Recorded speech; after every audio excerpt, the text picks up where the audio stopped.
Hello നമസ്കാരം. ശിവറവായിൽ സംവിധാനം ചെയ്ത് ആലിയ ഭട്ട് പ്രധാന വേഷത്തിലെത്തുന്ന ഒരു പുതിയ സിനിമയാണ് ആൽഫ സിനിമ ജൂലൈ 3-നാണ് റിലീസ്. സിനിമയിൽ മറ്റു പ്രധാന കഥാപാത്രങ്ങൾ അവതരിപ്പിക്കുന്നത് ബോബി ഡെയോൾ, അനിൽ കപൂർ, പിന്നെ ഹൃതിക് റോഷൻ ഒരു പ്രധാന വേഷം അവതരിപ്പിക്കുന്നുണ്ടെന്ന് സൂചന കിട്ടിയിട്ടുണ്ട്. ധ്യാൻ ശ്രീനിവാസൻ നായകനായി എത്തുന്ന ഒരു പുതിയ സിനിമയാണ് മിനി ആൻഡ് കൂപ്പർ. ചിത്രത്തിന്റെ ഒരു പുതിയ ഫസ്റ്റ് അപ്ഡേറ്റ് വന്നിട്ടുണ്ട്. ഒരു പോസ്റ്ററാണ്. സിനിമ സംവിധാനം ചെയ്തിരിക്കുന്നത് ജോമി കുര്യാക്കോസ്, പ്രൊഡ്യൂസ് ചെയ്തിരിക്കുന്നത് റോൾഡ് തോമസ് ആണ്. നെസ്ലൻ നായകനായി എത്തിയ ഒരു പുതിയ സിനിമയായിരുന്നു മോളിവുഡ് ടൈംസ്. സിനിമ ജൂൺ 5-നായിരുന്നു പുറത്തിറങ്ങിയിരുന്നത്. അഭിനവ് സുന്ദർ നായകാണ് സിനിമയുടെ ഡയറക്ടർ. പുള്ളിക്കാരന്റെ ആദ്യത്തെ സിനിമയായിരുന്നു മുകുന്ദനുണ്ണി അസോസിയേറ്റ്സ്. എന്തായാലും മോളിവുഡ് ടൈംസ് ഇപ്പോൾ ജൂലൈ 3-ന് ജിയോ ഹോട്ട്സ്റ്റാറിലൂടെ റിലീസ് ചെയ്യും.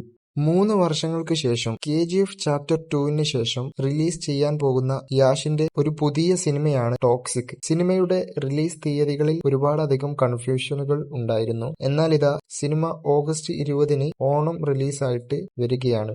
സിനിമ പാൻ ഇന്ത്യൻ ആയിട്ടാണ് റിലീസ് ചെയ്യുന്നത്. 5 ഭാഷകളിൽ അവൈലബിൾ ആണ്. സിനിമ KVN പ്രൊഡക്ഷൻസിന്റെ ബാനേഴ്സിലാണ് വരുന്നത്. ചിത്രത്തിന്റെ ടീമിന്റെ ഭാഗത്തു നിന്നും ഒരു പോസ്റ്റർ ഇപ്പോൾ വന്നിട്ടുണ്ട്. The Devil's grace. കൂടുതൽ സിനിമ അപ്ഡേറ്റ്സിനായിട്ട് മിസ്റ്റർ ജീൻ എന്ന ഈ ചാനൽ മറക്കാതെ സബ്സ്ക്രൈബ് ചെയ്യുക.